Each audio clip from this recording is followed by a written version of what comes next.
Every Saturday, I went to the Danford Botanical Conservatory. Not for the plants, I never cared for orchids or curated topiary, but for Brigitte. Her name was etched in bronze at the base of a sculpture near the west atrium. In memory of Brigitte Maris, beloved teacher, mother, wife.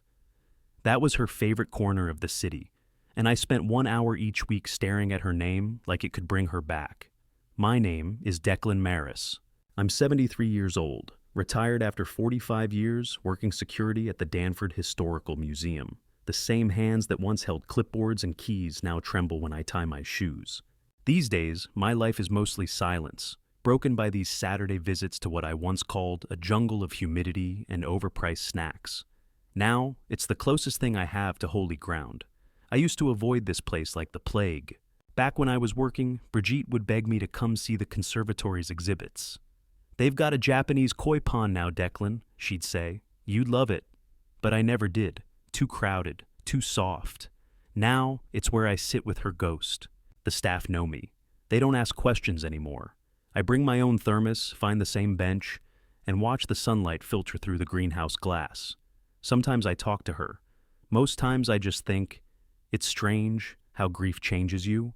When Brigitte died 5 years ago, everything else just muted. I moved in with my son Jordan for a while, then into the small garden flat behind his new home in Westbridge. It was supposed to be temporary, but 5 years later, I'm still there, tucked behind their 4-bedroom townhouse like a forgotten tool shed. I'm part of the scenery. I don't mind Jordan so much. He tries, but it's Sonia, his wife, who makes the air feel tight. Always polite, always Declan in that voice like she's scraping something off her shoe. She brings me herbal tea I don't drink and reminds me weekly about Oakwell Towers. "Just a tour," she says, all smiles. "You'd love the piano lounge." I know what she wants. She wants me gone. She'll never say it outright. Sonia's too smart for that. Instead, it's questions about how I'm managing or if the stairs are too much lately. Last month, she bought me a walker. "Just in case," she said. It's still in the box. I leave it out, though. It makes her think she's winning. She's building a case, I can tell. Trying to convince Jordan that I'd be better off somewhere with staff and a call button, that I'm too old to live behind their granite-countered house and interrupt their perfect life. I can hear her sometimes when she thinks I'm not around. "He's lonely, Jordan. He needs more care. It's not fair to the kids." But that's not it. I'm not some sad relic. I see the look she gives me when she thinks I'm not paying attention. I know she wants me out. I just haven't figured out why. Not yet. Sonia answered the door with a practiced smile, the kind that belonged more to a magazine cover than a living room. "Declan," she said brightly, stepping aside. "Right on time? Come in." Their apartment on the 30th floor of the Penrose Tower had that glossy, untouchable feel. Clean lines, chrome fixtures, and cold white walls. It always felt like stepping into a catalog. Everything arranged to impress, nothing to actually live in. Even the grandkids moved through it like visitors in a showroom. I set down the bottle of red I'd brought, cheap but not too cheap, and shrugged off my coat. "Thanks, smells good in here." "It's rosemary and lemon. I made roast chicken," Sonia said, her voice lilting. Very heart-healthy. She always emphasized the heart when she cooked for me, like I was a clogged artery waiting to happen. I followed her to the dining room, where Jordan was already seated, scrolling through his phone, his plate still empty. "Dad," he said without looking up. Hey yourself," I said, easing into the chair across from him. The kids were on the floor in the next room, half watching a cartoon while half bickering over a tablet. Neither of them looked up to say hello. I didn't blame them. I was just Grandpa Declan, who lived out back. Not the fun one who gave them video games or took them for ice cream. That role apparently didn't exist. Lunch started quietly. The clinking of utensils, the occasional burst of laughter from the TV. Then Sonia pounced, sweet and soft as always. "I was reading this article last night," she began, pouring sparkling water into my glass, "about how community and engagement can actually reverse cognitive decline. Isn't that incredible?" Jordan glanced at her, then at me, and quickly returned to his chicken. "I suppose it depends on the community," I said. "Some people are better off alone." She chuckled like I'd said something charming. "Well, I just thought of you. Oakwell Towers has this amazing cultural calendar. Guest lectures, wine tastings, even a monthly jazz brunch. Honestly, it sounds more fun than what any of us are doing." There it was. I stabbed a piece of roasted carrot with my fork and smiled tightly. Still working on jazz appreciation. Was never Brigitte's thing. Jordan cleared his throat. So, the firm landed that Ashgrove project. The one downtown, full historical retrofit. Sounds big, I said. You leading? He nodded but didn't elaborate. I waited a beat. How's that going? Busy, he said, then changed the subject back to the kids' school. I sipped the water and nodded along, but inside, I felt the chill creeping in again. The polite walls, the calculated warmth, the way Sonia's voice dripped concern every time she brought up Oakwell like it was for my benefit, not hers. They wanted me moved, tucked into some glassy senior compound with a koi pond and color-coded schedules. Somewhere they could visit once a month and say they were being responsible. And Jordan, he just sat there, quiet, compliant, like always. When lunch ended, Sonia walked me to the elevator, her manicured hand resting lightly on my arm. Just think about it, she whispered as the doors opened. It's not forever. It's just the next phase. I stepped inside without replying. But as the elevator descended, I watched her reflection disappear behind me in the mirrored doors and thought, I don't know what game you're playing, Sonia, but I'm not ready to fold, not yet.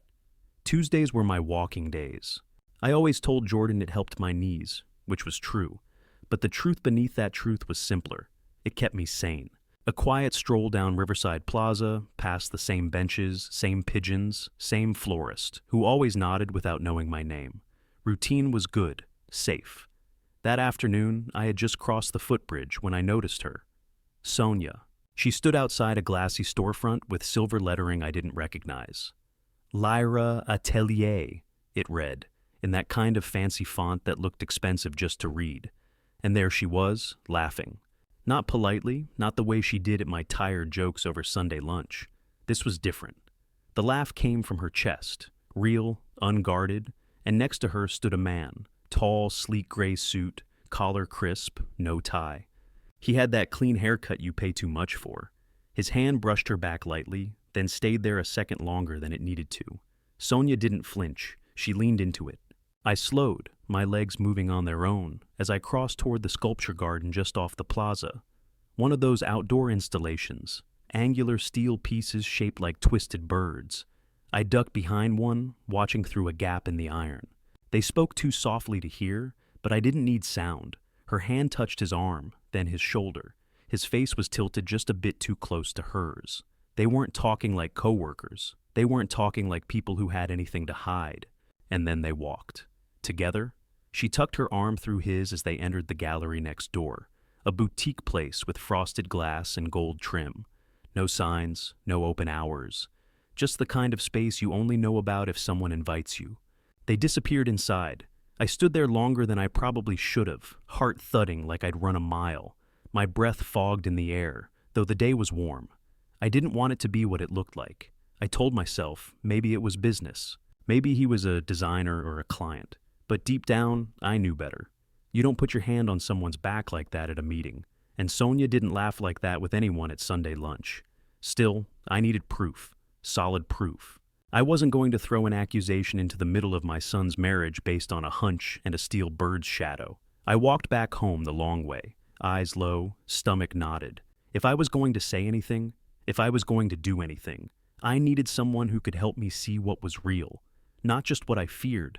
Ezra Clay hadn't changed much. Still wore those thick horn-rimmed glasses and the same wrinkled jacket he'd probably been wearing the day he retired. The Chess and Checkers Cafe was half full, quiet as usual, a safe little corner of Danford where old men argued over bishops and caffeine. It was Ezra's second home. He looked up as I walked in and raised a hand, already halfway through a game he was playing against himself.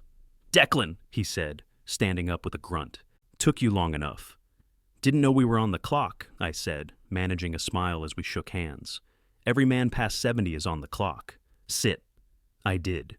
We hadn't seen each other in nearly a year. Back in our working days, Ezra had been a detective with the Danford PD. When he retired, he became a quiet sort of fixer. Background checks, discreet surveillance, the kind of favors people didn't talk about but still needed. We kept in touch just enough to know the other was still alive. I stirred the sugar into my coffee slower than I needed to. My hands weren't shaking from age, not this time. "I need your help," I said finally. Ezra sat back, folding his arms. "What kind of help?" I told him what I saw. Sonia, the man in the suit. The way they moved together, how she laughed like she hadn't in years, how his hand didn't leave her back until they stepped through the glass doors of that gallery. Ezra didn't blink, just listened, eyes sharp, still cop-like under all that gray. "Sonia, huh?" he said after a pause. "You sure you want to do this, Declan? Digging deep into your own family? You might not like what comes up." "I already don't like what I've seen," I said, "and this might just be the beginning. She's been pushing me out. Softly, politely. Oakwell Towers. Jordan parroting whatever she says. I don't know who's steering the ship anymore."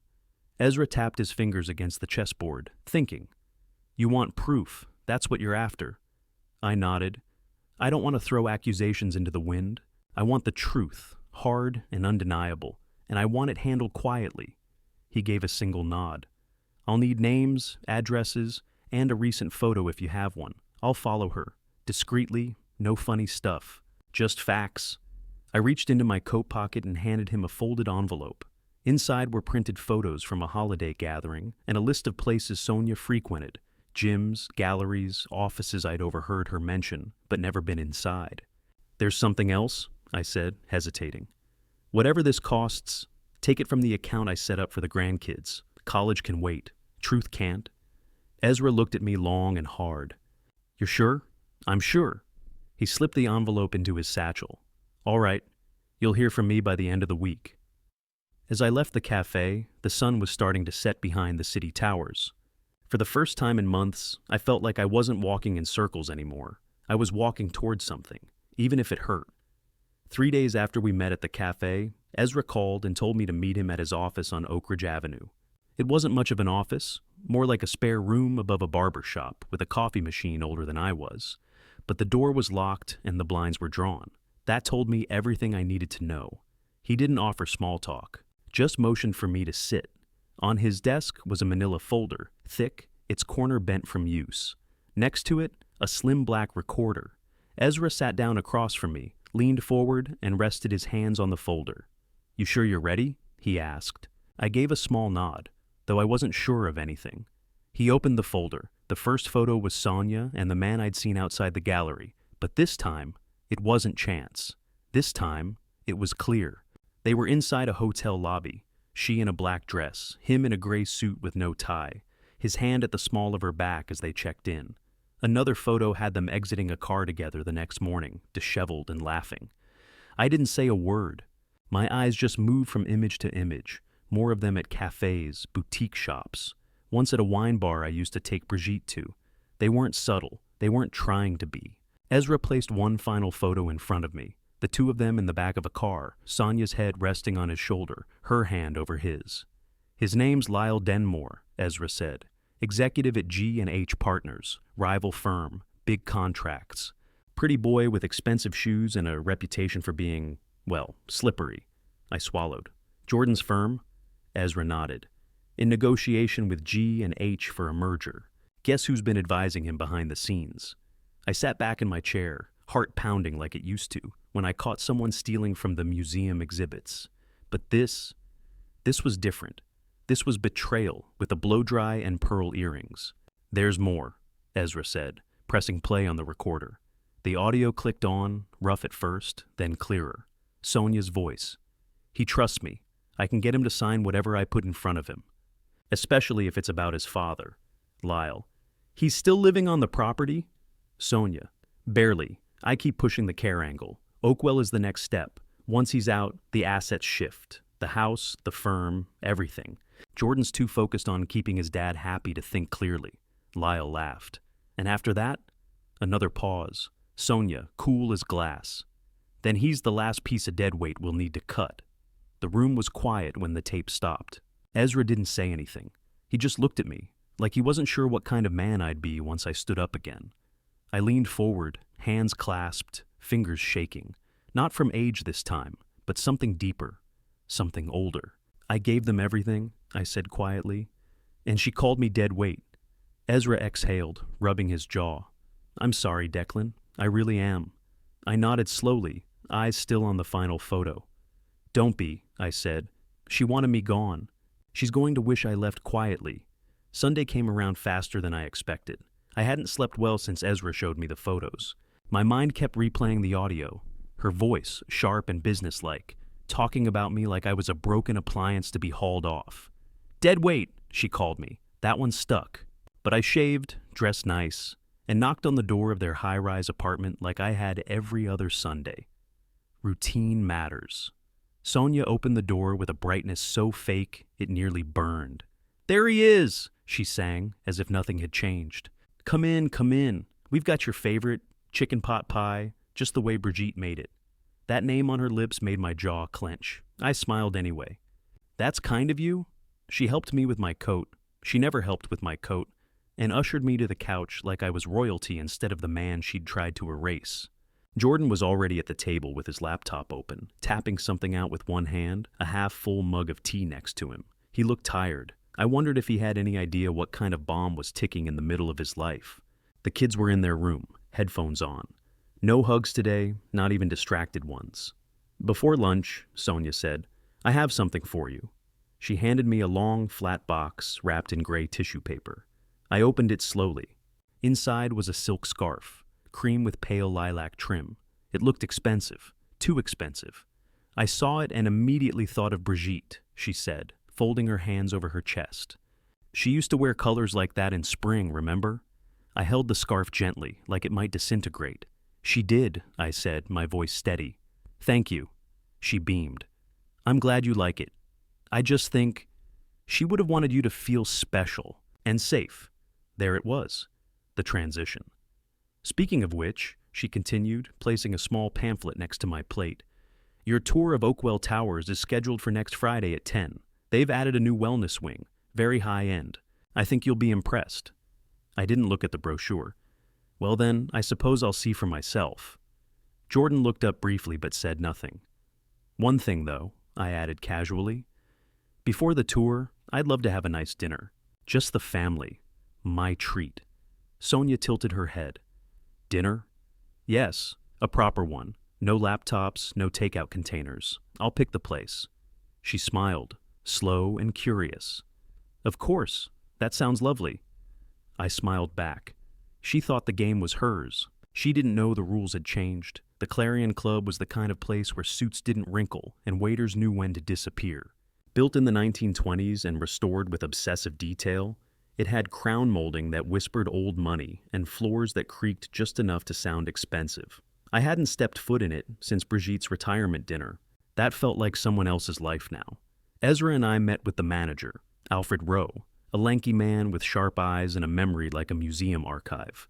He'd once worked security detail at the museum during the Monet exhibit, back when I still wore a badge and keys on my belt.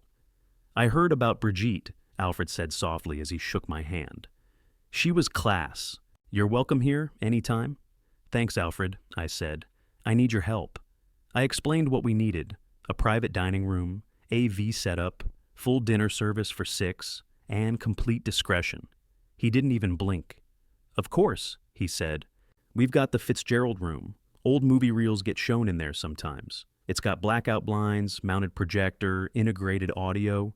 Press the service button and we'll cue your presentation. Ezra pulled out a USB drive from his coat. The clip's 5 minutes. We edited carefully. Nothing too long. Nothing they can talk through. Alfred nodded. We'll have a tech do a dry run. Nobody else sees it. That afternoon, Ezra and I sat in the Fitzgerald room and went over it again. The lighting, the seating, the waiter's timing, the cue, a small silver button on the corner of the table. I'd press it after dessert was cleared, and the screen would drop like a stage curtain. We ran the video twice. The first time, my stomach turned when I heard her voice again, that cold, clinical tone as she told Lyle. Once the assets shift, it all gets easier. When she called me dead weight, I closed my eyes. The second time, I didn't blink. I just stared at the footage of Sonia and Lyle entering that boutique hotel, her hand tight around his arm, her mouth brushing his ear. I knew exactly when I'd press that button. I wanted her relaxed, warm, secure. I wanted her smiling. You sure about this? Ezra asked when it was all done. I've never been more sure, I said. She wants control. She wants power. Let her feel what it's like to have neither. He nodded once. Then we're ready. We set the date for Saturday. I told Sonia it was a surprise dinner to celebrate family milestones, Jordan's firm expansion, my upcoming Oakwell tour, and the kids making honor roll. She lit up like a woman walking into a trap made of pearls. I'll wear something nice, she said. You should, I replied. It'll be a night to remember. And that was the truth. She just didn't know who'd be remembering what. The Clarion Club's Fitzgerald room was glowing with warm lamplight and soft piano from the lounge down the hall. Everything had been arranged exactly as Ezra and I planned.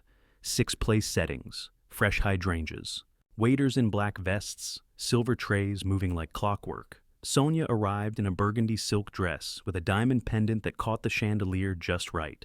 She greeted the maître d' like they were old friends, then kissed my cheek as if she hadn't been trying to exile me 2 weeks ago. Declan, this is beautiful, she said, glancing around the room. Very elevated. Jordan came next, in a gray suit he hadn't bothered to steam. His eyes were tired, but he smiled and squeezed my shoulder. The kids filed in last, half glued to their phones, only mildly intrigued by the ornate room. As we sat, I made easy conversation, asked about the school play, pretended to care about Oakwell's gym upgrades. Sonia was beaming, effortless charm, refilled my glass before I could reach for it. When dessert arrived, flourless chocolate torte, Brigitte's favorite, she leaned in across the table. Next week's tour is all set, she said, and I just spoke to the director there. They'll even set up a private suite for you to preview. No obligation. Generous, I said, dabbing the corner of my mouth with my napkin. But first, let me share something with all of you. A bit of family history. Jordan blinked. Now? I nodded and reached to the corner of the table, my hand calm, measured, and pressed the silver call button. The waiter gave a silent nod through the glass. The lights dimmed. What's this? Sonia asked, her smile faltering. A surprise, I said. The screen behind her dropped down with a soft mechanical hum. The projector kicked on. The first image, Sonia and Lyle Denmore entering the lobby of the Hadley Hotel, his hand at her waist, her mouth inches from his. The second, them sharing wine at the rooftop lounge, her leaning over him, laughing into his neck. The third, the audio clip, her voice echoing through the room, clear and sharp. He trusts me. I can get him to sign whatever I put in front of him. Especially if it's about his father. Jordan sat up straight. The next clip, Lyle's voice smug and low. He's still living on the property? And then Sonia again, barely. Once he's out, the assets shift. The house, the firm, everything. I glanced at her. Her hand froze halfway to her wine glass. Then came the line that ended it all. Then he's the last piece of dead weight we'll need to clear. Silence. Sonia stood up so fast her chair scraped the floor. Turn it off, she snapped, eyes wide, voice trembling. Turn it off right now. She moved toward the projector, but Alfred, discreet and silent in the doorway, had already locked the cabinet. Declan, Jordan said slowly, his voice cracking. What is this? I met his eyes. The truth, son. The part you weren't supposed to see. Sonia was shaking now. This is manipulated. You edited this. This is not what it... Sit down, Jordan said, louder this time. She turned to him, frantic.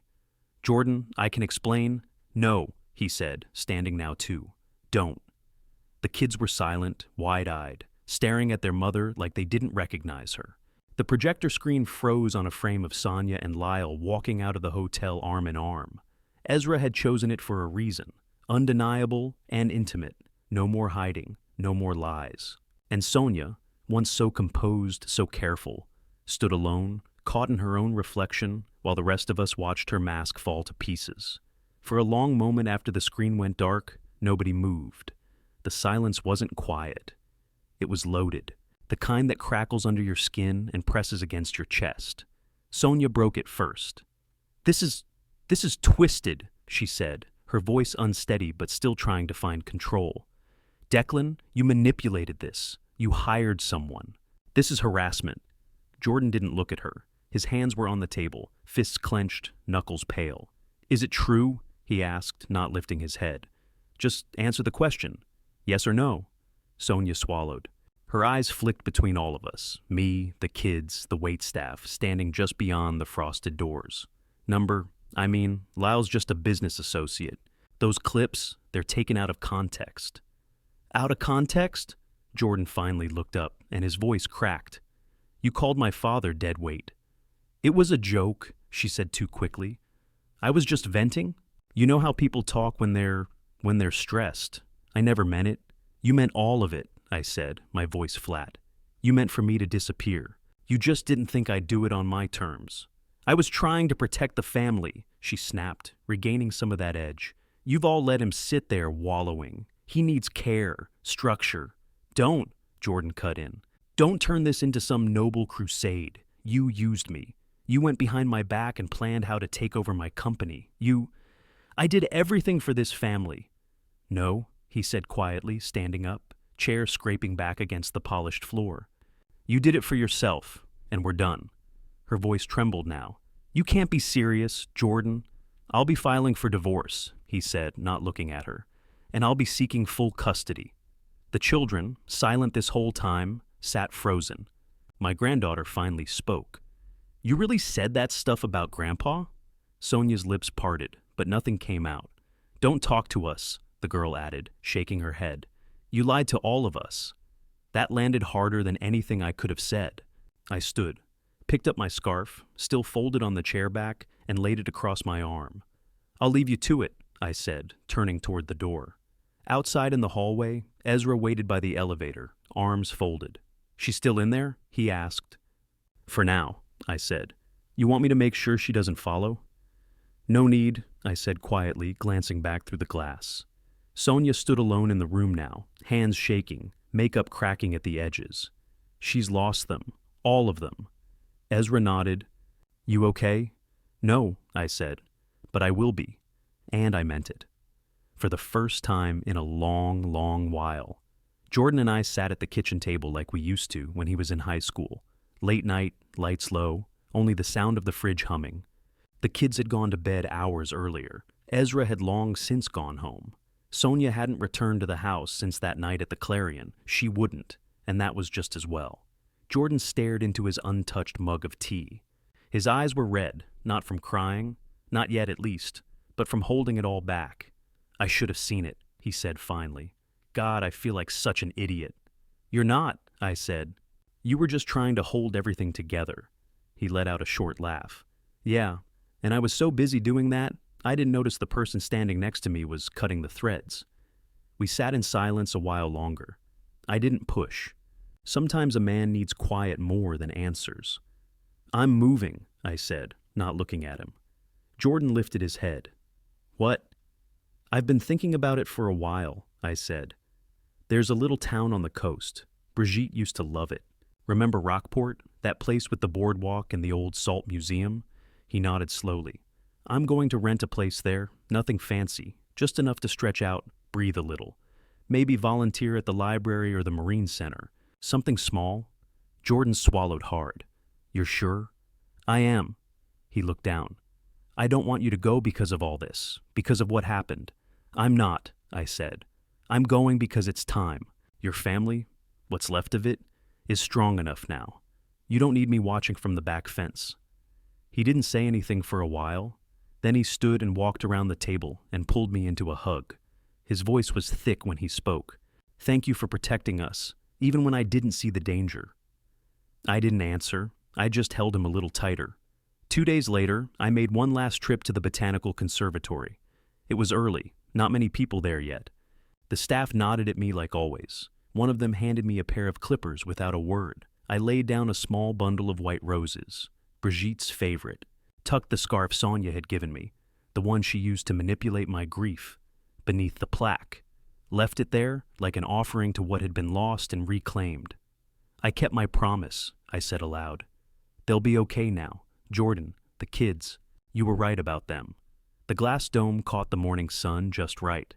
I stood a minute longer, then turned and walked into the mist that was just starting to rise from the gardens. No more shadows, no more secrets, just the road ahead. And peace,